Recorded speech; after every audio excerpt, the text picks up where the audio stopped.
Good morning, everybody, and sorry for the slight technical delay there. Hopefully everybody can see the slides that are up now, and hopefully everybody can hear us as well. We've placed you all on mute. So welcome to the first half of our two-part webinar series, which provides an update on key developments in law and policy which will affect the construction industry in 2019. Our webinars will provide an understanding of the key developments in construction and adjudication practice and how these might affect your construction project disputes. This first webinar will give a general update on law and policy as it affects construction law. So we will be focusing on three main areas today: Brexit, the government's review of retention under construction contracts, and changes to building regulations in the UK following the Grenfell Tower disaster. Then our second webinar on Tuesday the 11th of June at 1 p.m. will focus on prescription and time bar, and will examine whether the Prescription Scotland Act 2018 is set to adequately clarify the law of prescription in Scotland. So before we begin, there are just a couple of housekeeping matters to address. To minimise background noise, we have tried to place you all on mute. So if you can make sure that you don't come off mute, please, that would be really helpful, given some of the technical issues we've had today. And if you'd like to ask questions, please do so using the webinar chat function in order to keep within the 30 minutes. And we'll be answering as many questions as we can at the end of the presentation rather than as we go along. Apologies, I'm just going to try and put everybody back on mute again as well.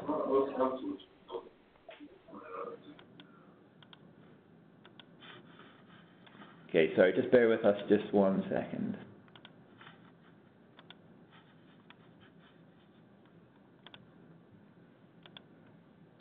Okay, that's slightly better. So I'm Nathaniel Buckingham, a solicitor in the construction disputes team, specialising in construction and engineering dispute resolution based here in Edinburgh. And I'm joined by Chiara, Pieri, a solicitor in our team. Now, we regularly advise on a range of projects and claims, and these often require, strategic and commercial thinking as well as legal input. And that input is formed from our up-to-date understanding of the legislative and industrial context that our clients are working in. And so it's that experience really that we're going to draw on, and which will form the basis of our advice and that we'll share with you today. So I'm now going to pass you on to Chiara, who's going to run through the agenda for today's webinar. Thanks, Nathaniel.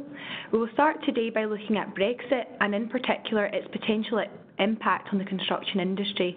Of course, the current situation with Brexit is that it's still very much up in the air, so we've tried to provide advice and key things to be aware of to prepare you for the outcome, but be aware that the situation is still very fluid. Next, we will discuss the government's recent review of retention in construction contracts. The UK government recently held a consultation on retentions, and a bill is being read in the House of Commons. However, following the slow progress of this bill, the Scottish Government is set to carry out its own consultation. Finally, we will review the changes to building regulations following the Grenfell Tower disaster. Although it is now more than 2 years since the EU referendum, we could not provide an update on legislation and policy without mentioning Brexit, because it still remains unclear as to when, or indeed if and how, the UK is going to leave the EU, so there are some key issues to consider in relation to construction law. Firstly, much of the law which applies to construction in the UK is UK domestic law and was not derived from EU statutory instruments.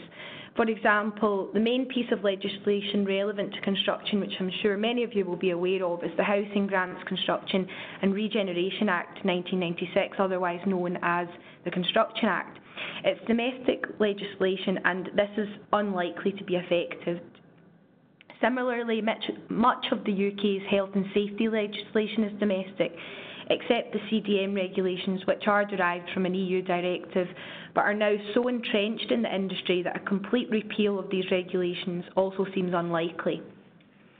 However, procurement legislation and the working time regulations are heavily influenced by EU law, with regular adjustments and changes flowing from the EU, so companies should stay live to future amendments. For procurement, there is a significant amount of red tape within the regime, which the UK may look to reduce post-Brexit in order to allow further flexibility in procurement, which may be viewed positively.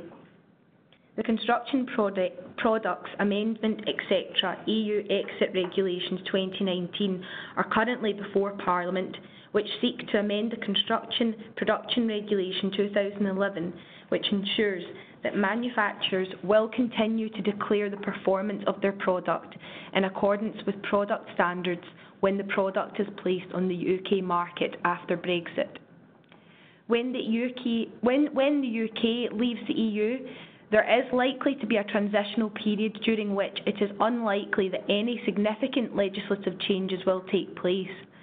Commentators have generally noted that keeping the UK competitive within the market will be an important consideration, and so any changes to legislation are unlikely to make the UK market any less competitive, and in fact could go in the opposite direction, perhaps with pressure to relax red tape and regulations in areas such as working time and health and safety.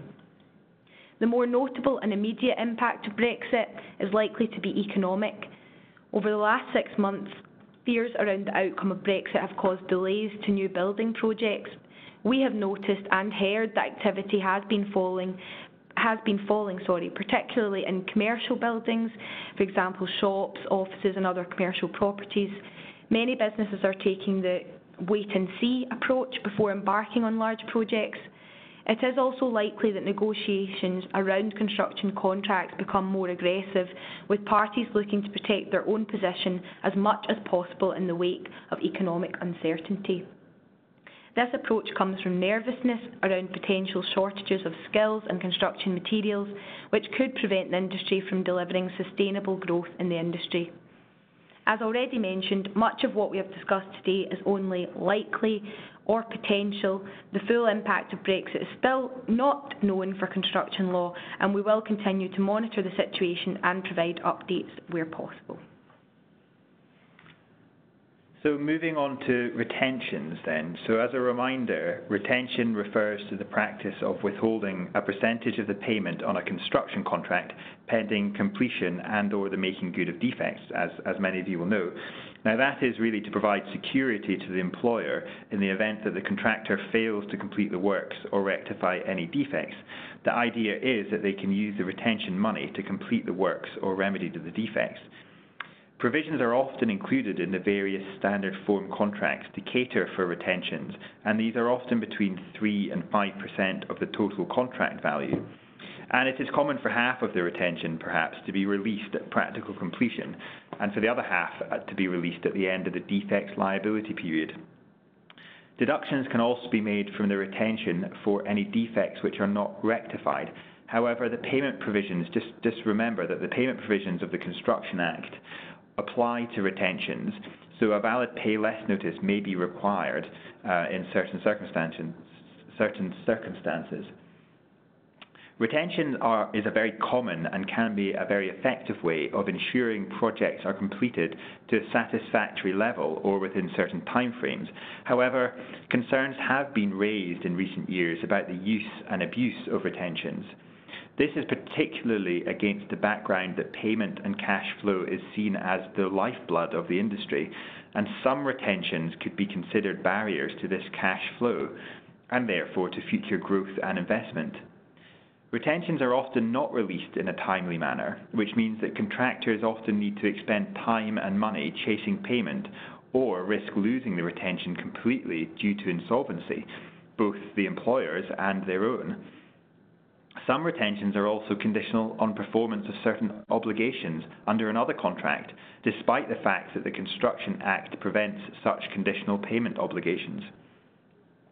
So the UK government conducted a consultation regarding retention in construction contracts, which closed in January 2018. Some of the issues already noted were identified as key issues following the UK government's consultation in 2017-18. The consultation considered why retentions are being paid late and questioned whether there should be a cap on the level of the retention and how long it can be held for. Very little action has been taken since this consultation, and now the Scottish Government are due to actually undertake a very similar consultation as well, due to national government inaction. So we'll have to wait and see whether the Scottish or UK government's consultations result in any material changes to the current retention system. But at the moment, certainly parties would be well advised to start to get familiar with and perhaps to use alternative retention models in anticipation of likely changes in the future. The various alternative retention models and other forms of security which can be used in construction contracts were considered in the consultation, and so we thought, in anticipation of future changes, that it might be helpful to provide an overview of some of these today. The first one is a project bank account. Now, that is an account set up either in joint names or in the name of the contractor, where the contract provides for the payments to be made into the account by the employer. If the employer's payment will be reduced because of, for example, the contractor's default, the contractor may be required to make a top-up payment into the account so that subcontractors and suppliers can be paid. Alternatively, the employer, or in the case of shortfall or default to the contractor, ensures that payments are made into the account over time so that its balance is at or above an agreed minimum level. It is designed to increase payment security for those carrying out design and construction on construction projects, but it also arguably reduces the administrative burden by preventing long chains of payments from the employer to the contractor, to a subcontractor, and onto a subcontractor or supplier, etc. So we do see those being used on big projects and being used very usefully. The second alternative is trust accounts. Now, these are slightly less common than project bank accounts, but are still a viable alternative to retentions and operate in a fairly similar way to project bank accounts, except that these funds are held separately from the employer's other funds and assets, meaning that the funds are untouched in the event of insolvency. A third alternative, instead of the employer deducting retention from interim payments, would be to have a retention bond in place. Now, that can be used where an insurance surety approved by the employer provides a bond which could be called upon in the event of defects going uncorrected by the contractor. Now, these, unfortunately, are quite expensive and so are perhaps unachievable for smaller contracts and smaller contractors. But again, we do see these being used more and more often on larger contracts where it can be an effective option for retention. A fourth alternative is performance bonds, and those aim to make sure the contractor carries out the works in accordance with the contract. So in theory, the bond is there to cover the situation where the contractor does not comply with the contract and the employer suffers a loss. The bank will then pay the employer up to a certain amount. And these are more commonly used, but so we do see these being used quite often and as a way of guaranteeing performance and providing that insurance cover. But actually, we also often see those, unfortunately, being used in addition to a cash retention instead of being seen as an alternative. And a fifth alternative, the contractor could provide a parent company guarantee where their parent company promises to fulfill the obligations of the contractor should the contractor fail to do so. And these can obviously only be used if the contractor has a parent company, which again is often not the case for smaller contractors. And again, like performance bonds, we would note that I suppose often parent company guarantees are requested and required in addition to cash retention rather than as an alternative. And finally, just to mention briefly, escrow accounts can also be used. That's where a buyer agrees to pay deferred consideration after completing a transaction in the sale of a property. And this approach can be applied to construction, but it's slightly more complicated, where the employer sets aside a sum of money in a ring-fenced account managed by an agent. And that can either be used for all payments or as an assurance to the contractor in the event that the employer failed to make a payment. And again, that we tend to see those used more on large projects, and particularly for housing developments. The UK government's consultation certainly favoured something slightly different. It favoured a retention deposit scheme similar to the one used in residential tenancies. So that would be a compulsory statutory scheme which holds the retention on trust in a separate bank account. And there is a bill sponsored by Peter Aldous, the Construction Retention Deposit Schemes Bill, which would actually amend the Construction Act to include this as a compulsory scheme. However, it's at its very early stages, and some of the provisions remain unclear. It's also the case that bill has been delayed several times and has in fact yet to reach its second reading. Now, its slow progress has been pretty frustrating to many in the industry who've been watching its progress, although that's probably simply due to the fact that the government is currently engaged looking elsewhere, namely Brexit, rather than focusing on other domestic matters. On the Scottish Government's consultation, the Minister for Business in the Scottish Government said their position is that the retentions must be used proportionally and responsibly, and that the Scottish Government believes in fair and transparent working practices and a culture that supports prompt payment. And Ken Gillespie, the chair of Construction Scotland, actually has called for the complete abolishment of retentions by 2023 because he believes that their failings are widely recognised, but acknowledges that there's a lack of experience of or research into the alternative forms of project assurance. So it will be very interesting to see how this develops. The Scottish Government's consultation was due to take place in spring 2019, but as yet they've not started that. So to conclude, we will simply have to wait for further developments in this area. And for now, our advice would be to review your retention provisions in contracts very carefully, stay alive to the fact that retention might change or even indeed be abolished in the future, or at least more heavily regulated, and to start to give consideration to the other options mentioned on this slide, so that parties can start to get used to how to operate those. Thanks, Nathaniel. Finally, we will consider the changes made to building regulations following the Grenfell Tower disaster and some related trends that we have noticed, certainly in recent case law. The Grenfell Tower disaster was a fire which took place on 14th June 2017 in high-rise local authority flats in London. I'm sure most of you are aware of this. It was a horrific disaster in which around 80 people died and 70 people were seriously injured. It immediately raised concerns around the adequacy of the building regulations, particularly for local authority buildings, where the authority owns the building and acts as the control body, because the fire spread so quickly and had such a dramatic impact due to a combustible material found in the cladding.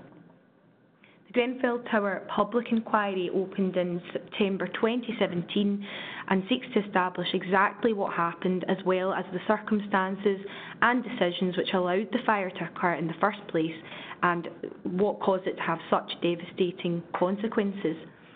Separately, the Hackett's Review of Building Regulations and Fire Safety, led by Dame Judith Hackett, has resulted in 2 reports with various recommendations. These include 1. Setting up a new regulatory framework for multi-occupancy, higher-risk residential buildings, also known as HRRBs, that are 10 stories or more in height. The new framework would involve a new joint competent authority comprising of the Local Authority Building Control, which would be renamed Local Authority Building Standards, Fire and Rescue Authorities, and the Health and Safety Executive, or the HSE. The Joint Competent Authority would oversee management of safety risks in these HRRBs across the entire life cycle. The recommendations also included a stricter regime for overseeing the construction of an HRRB, clarifying the role of these local authority building standards and that of any approved inspector. And another recommendation was an increased focus on safety during a building's occupation, including a means for tenants to raise concerns. Following the publication of the reports, there was immediate and widespread criticism of 2 main areas of the building regulations. One was whether the use of desktop fire safety assessments should be restricted or banned, and the second was that the use of combustible cladding in high-rise buildings should be banned, as this was actually not indicated in the Hackett reports. In response, the UK Government committed to implementing the recommendations in the report, with the additional commitments made as to desktop assessments. In England and Wales, approved Document B has been reviewed and amended. Given that Scotland is part of a different building regulation scheme, the legislative response has not been identical. However, the Scottish Government has also banned the use of combustible cladding in high-rise buildings. A working group was also established in Scotland which has recommended the following changes to be implemented over the next few years. So the first is enforcing the use of non-combustible cladding on tall buildings, hospitals, care homes and entertainment venues. The second is mandatory installation of sprinklers in flats and larger multiple occupancy dwellings. The third is improved evacuation measures for new high-rise buildings, including sound alerts and escape stairs. The fourth was new compliance plans for the high-risk buildings. The fifth, a database of safety critical information for all high-rise residential buildings. And lastly, guidance for residents of high-rise buildings. As well as changes to the building regulations, we have also noted a sharp increase in fire stopping, cladding and passive fire protection issues and claims. A majority of social landlords have begun or completed works to remove this combustible cladding, but many private residential landlords have not. Passive fire protection issues are also very high on the agenda and often very contentious as a result of changes in fire protection requirements over the last decade and more. That means that the debate can centre around what passive fire protection ought to have been in place at the time of construction, which itself can be subjective as historic fire safety rules and testing requirements were not as prescriptive and clear as they are perhaps now. Also, many building owners expect fire protection levels to match what would be required of new buildings now without fully appreciating what was required at the time of construction. We have particularly seen passive fire protection issues on PFI model projects where quite historic buildings by modern building standards are being scrutinised and quite complex passive fire protection pictures can emerge where there have been user and FM contractor services adjustments since the original build. We expect to continue to see disputes on work relating to fire stopping for the rest of the year and well beyond, as the impact of Grenfell is widespread. Further changes to building regulations are to be implemented in the near future, so do ensure that you keep up to date with these changes and seek advice wherever possible on compliance with these regulations. So what can we take away from today's update? So firstly, the obvious one really is that the full impact of Brexit is still very much unknown, so we advise simply staying up to date with developments as much as possible in order to properly plan for the future, though in reality real plans perhaps cannot be made until there is more clarity as to the eventual exit model. Do take careful advice when drafting contracts in order to protect against risk and comply with any legislative changes, and for example to take more care in relation to change in law provisions which might be used in the future. The need to stay informed, of course, also applies to the changes we have discussed in relation to retentions and building regulations. With retention, the alternatives we mentioned earlier should be considered before entering into new contracts, bearing in mind both the size and type of contract and the needs of the parties involved, so that familiarity with those other alternatives can be gained. So that's us come to the end of our webinar. We hope that it has highlighted the importance of keeping up to date with the law, political developments and changes. And the law clearly is constantly evolving, and it is especially important in the construction industry to stay alive to all of these changes. So that's us come to the end of this webinar, which we hope has been useful and hopefully interesting. And we do still have a few minutes to answer any questions. If you haven't already done so, please type your questions into the chat box now.